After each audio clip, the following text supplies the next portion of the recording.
بسم اللہ الرحمن الرحیم۔ السلام علیکم ورحمۃ اللہ وبرکاتہ۔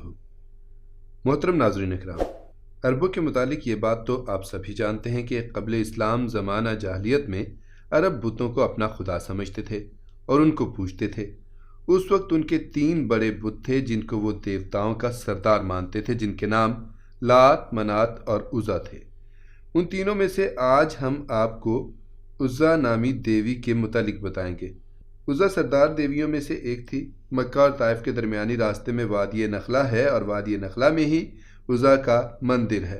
وادی نخلہ وہی جگہ ہے جہاں حضور پاک صلی اللہ علیہ وآلہ وسلم کی ملاقات جنوں کے ایک گروہ سے ہوئی تھی اور انہوں نے آپ صلی اللہ علیہ وآلہ وسلم کی دعوت پر اسلام قبول کیا تھا۔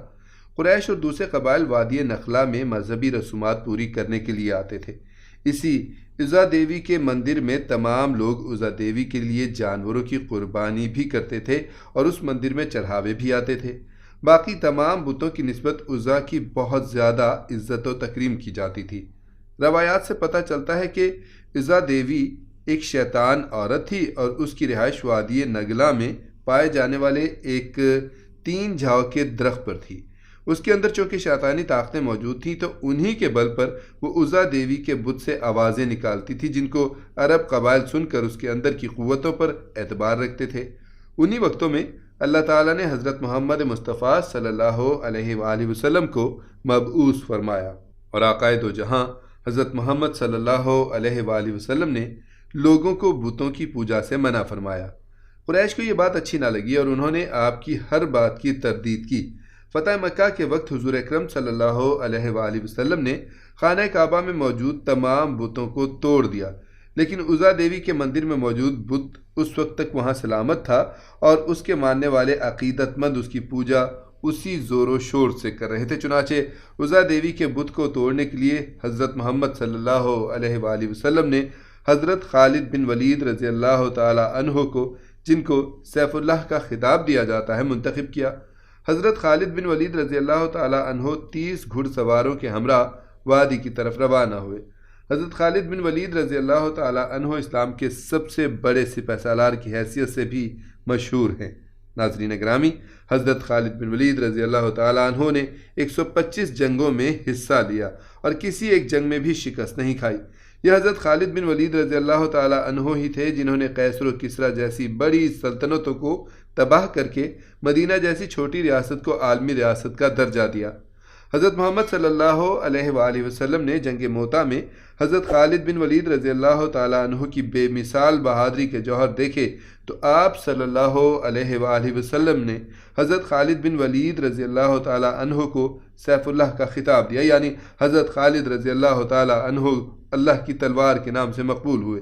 اس بار حضرت خالد بن ولید رضی اللہ تعالی عنہ جس قوت سے برسر پیکار ہونے جا رہے تھے، اس شیطانی قوت کی حقیقت صرف اللہ عز و جل یا اللہ کے نبی حضرت محمد صلی اللہ علیہ وآلہ وسلم ہی جانتے تھے۔ فتح مکہ سے کچھ روز بعد 25 رمضان المبارک کو حضرت محمد صلی اللہ علیہ وآلہ وسلم نے حضرت خالد بن ولید رضی اللہ تعالی عنہ سے فرمایا کہ وہ وادی نخل کی طرف جائیں اور اس کے اندر موجود 3 جھاؤں والے درخت کا رخ کریں۔ جب وہ 3 جھاؤ والے درخت پا لیں تو ان میں سے پہلے 3 جھاؤ والے درخت کو کاٹ دیں۔ ناظرین اکرام، آپ کو بتاتے چلیں کہ جھاؤ سے مراد ایسا درخت ہے جو خودرو ہوتا ہے۔ اس کو انگلش میں ٹیمرس کہتے ہیں۔ یہ کسی بھی جگہ بنا آبیاری کے خود بخود اگنے لگتا ہے۔ حضرت خالد بن ولید رضی اللہ تعالی عنہ نے وادی نخلہ کی طرف سفر باندھا اور وہاں 3 جھاؤ والے درخت کو تلاش کر کے ان میں سے پہلے جھاؤ والے درخت کو کاٹ ڈالا۔ جب حضرت خالد بن ولید رضی اللہ تعالی عنہ اس عمل کو انجام دینے کے بعد واپس آقائے دو جہاں صلی اللہ علیہ وآلہ وسلم کی خدمت میں تشریف لائے تو آپ صلی اللہ علیہ وآلہ وسلم نے فرمایا کہ جب تو نے اس درخت کو کاٹا تو کیا تمہیں کچھ دکھائی دیا تھا یا کوئی ایسی بات ہوئی تھی جو تمہیں غیر معمولی محسوس ہوئی؟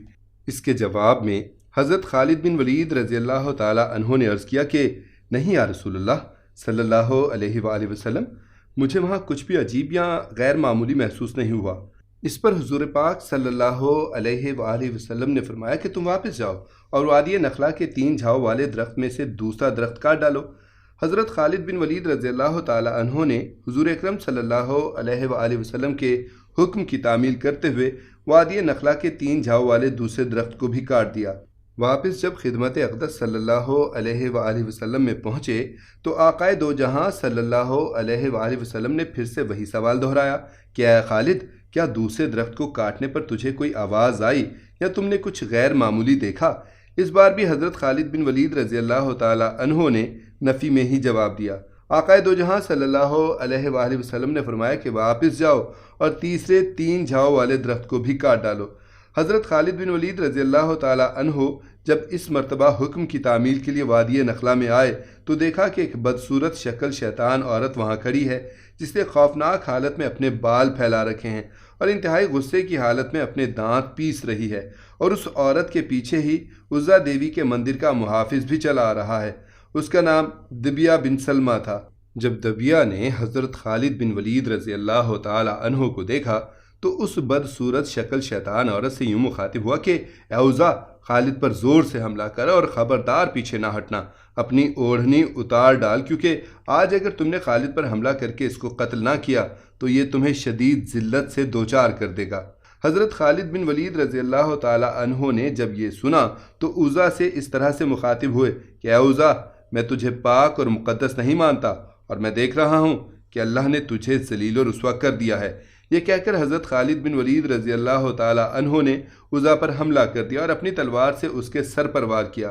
حضرت خالد بن ولید رضی اللہ تعالی عنہ نے وار کے بعد جب دیکھا تو وہ شیطان عورت عزا جل کر راکھ بن چکی تھی۔ حضرت خالد بن ولید رضی اللہ تعالی عنہ نے اس کی رہائش والے 3 جھاؤ کے درخت کو بھی کاٹ ڈالا اور دیوی کے مندر کے محافظ دبیہ بن سلمہ کو بھی قتل کر دیا، اور اس برائی کو ہمیشہ ہمیشہ کے لیے جڑ سے اکھاڑ پھینکا۔